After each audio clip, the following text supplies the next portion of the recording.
What? You're quitting your job? Yeah, I've got to work at my father-in-law's company. I've already discussed it with my current employer and am preparing to resign. So, he told you to come work at his company? No, I'm planning to ask my father about it later. Oh? You've talked about marriage but not about work? I've already asked a lot from him regarding the marriage. I'm just waiting a bit before making another request.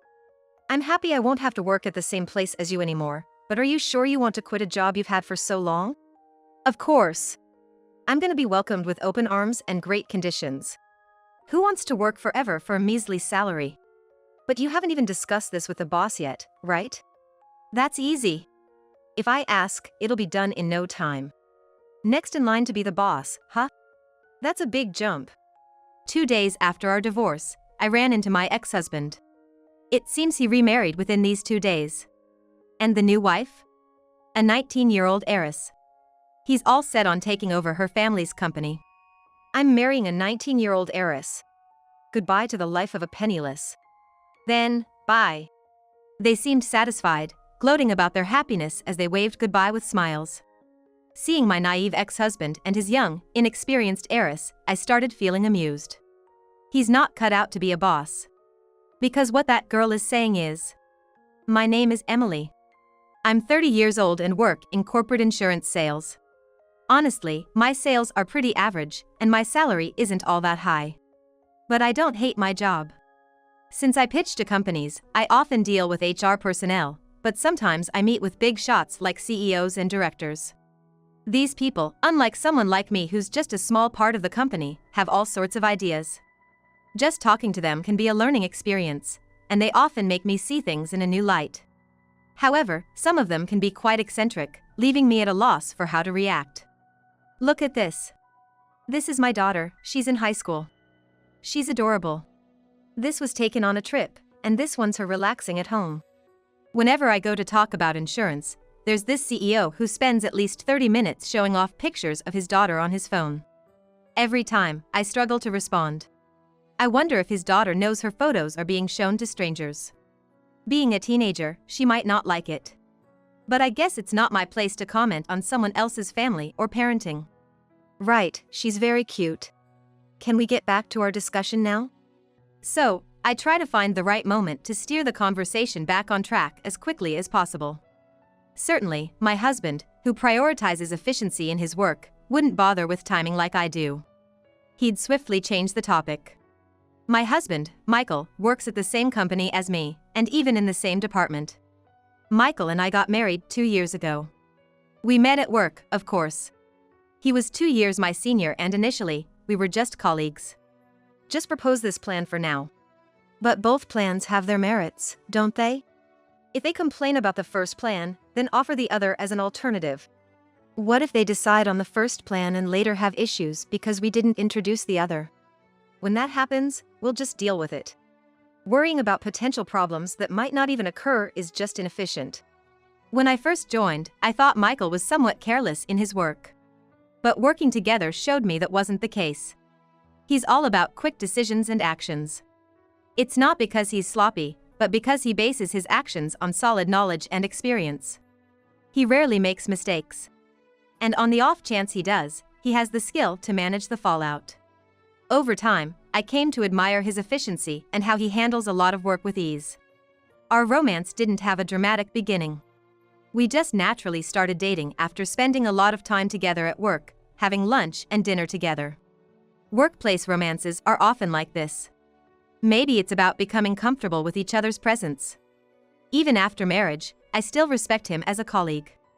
His decisiveness is something I can't quite emulate, being somewhat indecisive myself.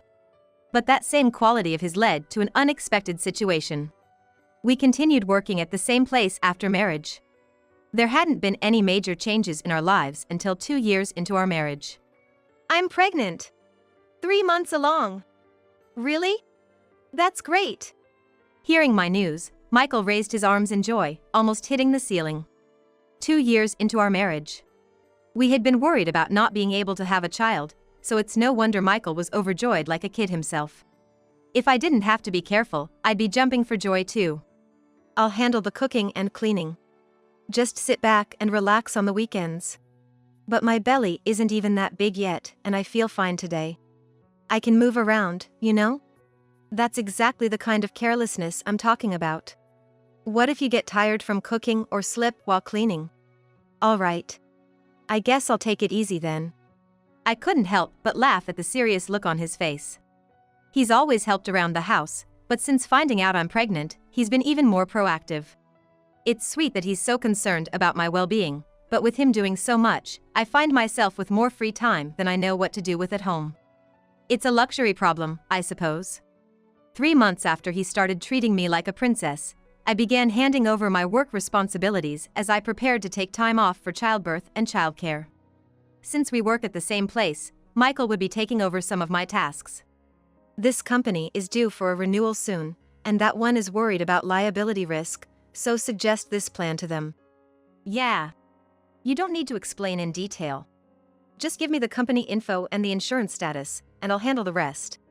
Just hand over that list. Michael took the documents I had prepared for the handover and, without listening to the end of my explanation, returned to his desk. Normally, I'd want someone to listen to my full explanation, but I knew he'd be fine. Besides, if he runs into anything he doesn't understand, we can always talk about it at work or at home. So, without worrying about him, I gratefully used the extra time for other tasks. Just as I thought, he smoothly took over the work without any issues. He was so efficient that the work left my hands earlier than expected. True to his nature, he's quick to decide and act.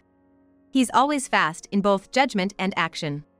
As the rest of my tasks were gradually handed over, I was ready to go on leave with peace of mind. But just before I was about to start my break, a new worry suddenly emerged. Going out again this week? Yeah, just some social commitments. What about dinner? Don't need it. I'll be home late, so go to bed without waiting for me. As I rubbed my growing belly, I watched Michael leave the house for his weekend outings. When the front door closed with a thud, I felt a sense of emptiness and slowly made my way to the living room sofa. Sitting down, I started planning the rest of my day. Cleaning, shopping and cooking. Lately, Michael would leave home early on weekends and not return until late at night. He also stopped helping around the house. One's husband started coming home late and his attitude changed abruptly. This is a classic sign of infidelity. But Michael had been so kind until recently, and I was nearing my due date. So, even though the thought of infidelity crossed my mind, it quickly faded. I figured it must be work-related. Michael had taken on a lot of my workload so I could take maternity leave. He's efficient, so he ended up with more work than others. Plus, he already had a lot on his plate. Even for someone like him, a sudden increase in workload could understandably lead to exhaustion and irritation.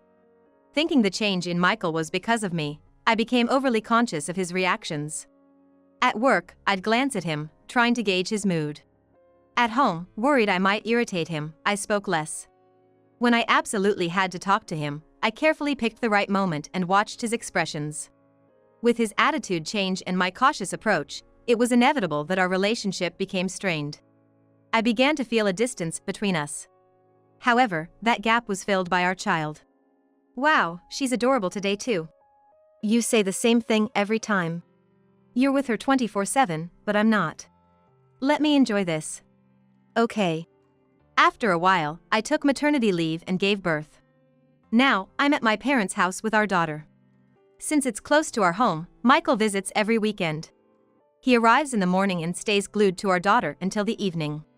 He's so fixated that I half-jokingly wonder if time has stopped for him. Seeing his face, I feel reassured, despite being a bit exasperated. Here, the juice and snacks you asked me to buy. Let me know if you need anything else. Thanks, this is a big help. If I ask my mom, she never buys the right things. I received a store bag from Michael with a smile. With the birth of our daughter, Michael returned to being the kind, caring husband he was before. Seeing her face probably blew away all his work stress. I hoped we would return to being a close couple, now with our daughter making our lives happier than before. But 6 months after our daughter's birth, his attitude began to change again. Keep it down. Make her stop crying.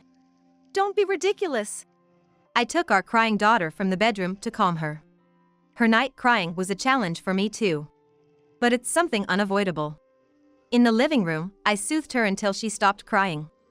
Michael's attitude had changed again, and he wasn't helping with childcare or housework. So, calming our daughter at night became my sole responsibility. Of course, taking care of a child isn't just about dealing with night crying. I needed his help. But he seemed to have no intention of helping with childcare or housework. Sorry. I just can't handle everything alone. Can you help me? Huh? Aren't you off work right now? You've got plenty of time. How can you not manage? It's just your efficiency that's bad. Hearing Michael's words, I tried hard not to grip our daughter too tightly in my arms. Michael is always efficient, quickly and neatly doing everything. But his habit of making quick decisions and actions means he also makes mistakes sometimes. Does he think childcare is like work, where if there's a mistake, you just fix it? What if something happens to our daughter? My ears hurt from our daughter's crying, and my head ached from Michael's incomprehensible behavior. At this rate, he might make a serious mistake in caring for our child. It was late at night, but I decided to talk to him about it, returning to the bedroom with our now quiet daughter. When I got there, Michael was already asleep. I debated whether to wake him up to talk, but knowing that he would be grumpy and unlikely to listen properly if I did, I decided against it. I was exhausted too. So I chose to wait until the next morning to address it and went to sleep. However, I soon regretted not taking immediate action. The next morning, I woke up to our daughter's crying, but her voice sounded unusually faint and distant. I thought Michael might be soothing her, but he was asleep next to me. Apprehensively, I looked towards the crib where she should have been sleeping. She wasn't there. Instantly wide awake, I jumped out of bed and hurried to the living room, following the sound of her cries. There, I found my daughter alone on a mattress. In a panic, I picked her up to check for any injuries. As I frantically checked our daughter, Michael appeared, scratching his head lazily. Don't leave the bedroom door open. The crying was so loud, it woke me up. His words made me understand the whole ridiculous situation. Michael, annoyed by our daughter's night crying and unable to sleep, had moved her to the living room to sleep alone after I fell asleep. What was he thinking, doing something so dangerous? Did he think he could just fix anything that happened? In my fury, I forgot I was holding our daughter and yelled at him. Why would you do this? What if something had happened to her? Don't start yelling this early. It's fine. I organized the bed so she couldn't fall, and I put blankets around her. It was only for about 4 hours, nothing was going to happen. It's too late if something happens. Enough. You're too noisy this early in the morning. Michael, clearly finding it bothersome to talk, headed to the bathroom, scratching his head. He seemed to treat childcare like his work. He thinks it's okay to leave our daughter alone because he reduced the risk of an accident. Does he really want to prioritize his sleep over our daughter's safety? I can't understand his way of thinking at all. I didn't bother with breakfast and just sat in the living room, waiting for Michael to return from the bathroom. I heard his footsteps approaching and, as he entered the living room, our eyes met.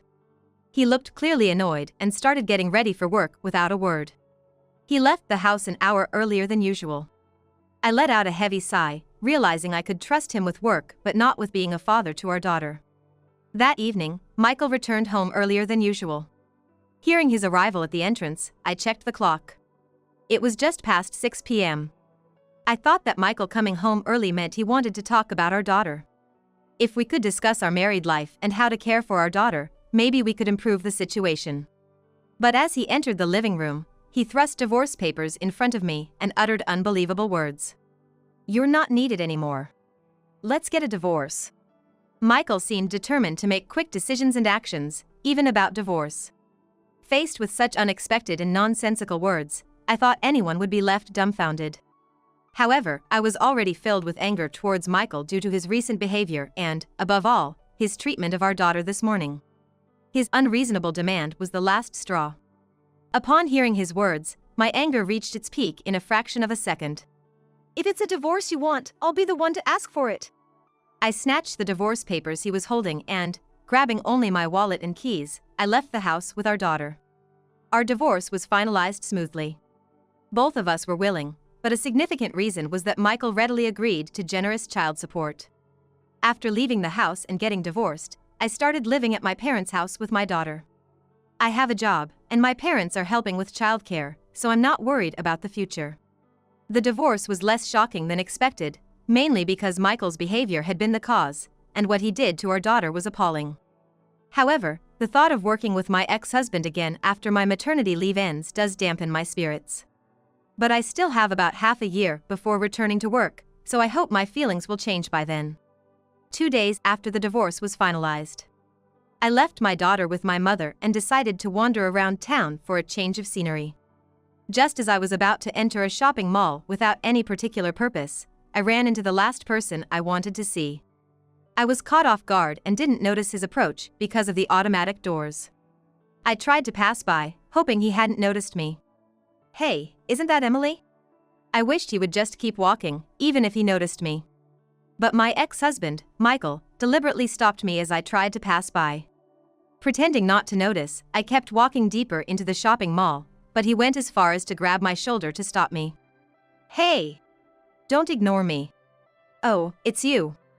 Given his persistence, I felt it would be wrong to keep ignoring him, so I reluctantly decided to talk to him. When I turned to face him, I noticed a young woman standing beside him.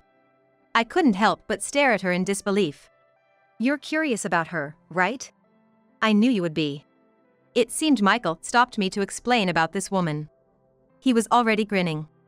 "She's my new wife. We're already married." "What?" I was shocked, more so than when he demanded a divorce. It felt like being hit on the head with a blunt object. Not only was he remarried just 2 days after our divorce, but his new wife was much younger. At 33, Michael seemed way too old for her. "You look so surprised." Michael, satisfied with my reaction, laughed loudly, not caring about the surroundings. The woman gently tugged at his sleeve. "Yeah, this is Emily, my former wife." "Nice to meet you, I'm Sophia, Michael's new wife." "Nice to meet you." Hearing her name, I looked at her again with disbelief. Michael's grin widened. "You must be thinking you've seen her face before, right? You should have seen her before. Maybe not met, but seen. Seen her face, but not met." I suddenly realized why she looked familiar. "She's the daughter of the president of the company I used to handle." "Exactly. You remembered it well." Now that I knew who she was, my mind cleared. But knowing her identity as the president's daughter brought a new wave of unease. "You married in these 2 days? You met her after you took over my job, right?" "Yeah. That president, just like you said, he really bragged about Sophia. The photos the president showed me of you were from when you were in high school. So, you're in college now?" "Yes. I'm 19 now, in college. I've been doing data entry part-time at my dad's company since I started college. I've never spoken to you, but I've seen you from a distance, Emily." He really found himself a young wife to remarry. Legally okay, but morally questionable to some. I stared at Michael with a cold look. "It was pure chance that I found Sophia. She was working quietly in the corner, so I didn't notice her at first." "That's right. I had to work alone in the corner, and being the president's daughter, people didn't really approach me. I felt a bit lonely until Michael started talking to me." I looked at Michael with a mix of disgust and disbelief, but they mistook it for envy and began telling their love story. But knowing when they met, I understood why Michael's behavior had changed. I thought his attitude changed because of the increased workload after taking over my job. But it seems I was overthinking it. The simple truth was he was having an affair. When our daughter was born, he almost came back to us, but he chose the 19-year-old president's daughter over his newborn. "So, your relationship started a while back, huh?" "That's not true. We started dating after our divorce, and it was a whirlwind proposal and marriage within half a day." "Sure." His explanation was obviously a lie. He must be worried I'd complain if he admitted their relationship started before our divorce. I don't have any evidence of their affair, so saying they started dating after the divorce must feel safe to him. But he doesn't have to worry. I'm not interested in pursuing the infidelity issue. It's not that I've given up. Something else has caught my attention. I continued the conversation, extracting the information I needed. "I'm surprised the president agreed to your marriage with her. At first, he was strongly opposed. But she convinced him. My dad gives in to anything if I ask. A little crying and persistence does the trick." They talked as if they had overcome great obstacles together. But it sounded more like the president caved in to avoid upsetting his daughter. Sophia, are you going to work at your dad's company after graduating? Yes, that's the plan. And we're hoping Michael will join the company too. What? You're changing jobs? Of course, now that I'm married to Sophia, I have to work at her dad's company. I've already spoken to my current employer and am preparing to resign. So, the president has told you to join his company? No, I'm going to ask him next time. We haven't discussed it yet. But you've talked about marriage and not about work? I've asked the president for a big favor regarding the marriage, so I'm waiting a bit before asking for another favor. It seems there's a trick to getting favors from the president. I could tell Sophia was completely spoiled by her father. I'm glad I won't have to work with you anymore, but are you sure you want to quit a job you've had for so long? Of course. I'm Sophia's husband, right? I'll be welcomed with great terms. Who wants to work forever for a meager salary? Oops, you're still at that company. My bad. Great terms, but you haven't talked to the president yet, right? That's easy. If I ask, it'll be done in no time. I'm planning to ask the president to welcome Michael as the next CEO and train him. Next CEO, huh? That's a big jump. They imagined a rosy future, looking very pleased with themselves. Watching this naive president's daughter and my ex-husband who had made a serious mistake, I began to feel amused. I'm marrying a 19-year-old president's daughter. You're back to being single and lonely. Plus, you're not working right now, just a penniless person living off child support. When you return to work, please continue handling our company. Take care. Satisfied with their happiness gloat, they waved at me with smiles and started to leave. Indeed, as Michael said, I'm currently on maternity leave and only receiving child benefits, not earning money from work. Even when I return, my salary will be average, so from a president's perspective, I might be considered poor. But Michael is making a big mistake. And the cause is right next to him, the president's daughter. Watching the president's daughter walk away, I imagined the kind of face my ex-husband, Michael, would soon make, and I couldn't help but burst into laughter. You're not going to become a CEO. I'll work hard to become one. Don't be so smug in the end. I just wanted to give him a warning, but he thought I was expressing sour grapes. Impossible for you to become. Because what that girl says is. I murmured softly, letting my inner thoughts slip out. If Michael had known the truth then, the damage might have been minimal. Such a pity. 3 months after running into Michael at the shopping mall, it was time to start preparing to return to work. I was gearing up to work hard again. Then, like a blow to my enthusiasm, I received a call from Michael. It seemed he had learned the truth. Hey! Remember you said I couldn't become a CEO? Did you know? His words were incomplete, but I knew what he meant. Yes, I knew. No matter how much Mocha pleaded with her dad, making you CEO was impossible, right? Why didn't you tell me then? That Mocha's dad was just a hired CEO. Michael sounded really panicked, his voice shaking. I wished I could see his expression over the phone. Indeed, Mocha's father was a hired CEO. It means there was an owner above him. The CEO manages the company but doesn't have the final say in crucial decisions. The decision about who will be the successor to the company is not something the CEO can decide on their own. Michael couldn't fix this, even with his usual efficiency. Sophia probably didn't know that her father was a hired CEO. Or maybe she didn't understand what that position entails. Otherwise, she wouldn't have suggested something as preposterous as welcoming Michael as the next CEO right away. At 19, it wouldn't be strange for her to be aware that her father was a hired CEO. However, she seemed to be indulged by her father, who holds the title of CEO, and didn't bother to understand the company's structure or her father's exact position. Additionally, while she worked part-time at the company, those around her, assuming she already knew, probably didn't bother to explain these details to her in depth. That's why I warned you that you couldn't become a CEO. Damn it! I should have researched the company more. You might have realized it earlier if you had listened to my explanations when you took over my job. I had handed over my work to Michael before my leave. He had taken only the necessary documents from me and didn't bother with the details. I learned about the hired CEO during casual conversations with the president, information not crucial enough for my reports. Michael's impulsive, efficient work style backfired. I've already quit my job. What should I do now? Can't you just get a regular job there? even a hired CEO has that much authority, right? That's the thing. Sophia and I are talking about divorce. What? Really? I burst out laughing.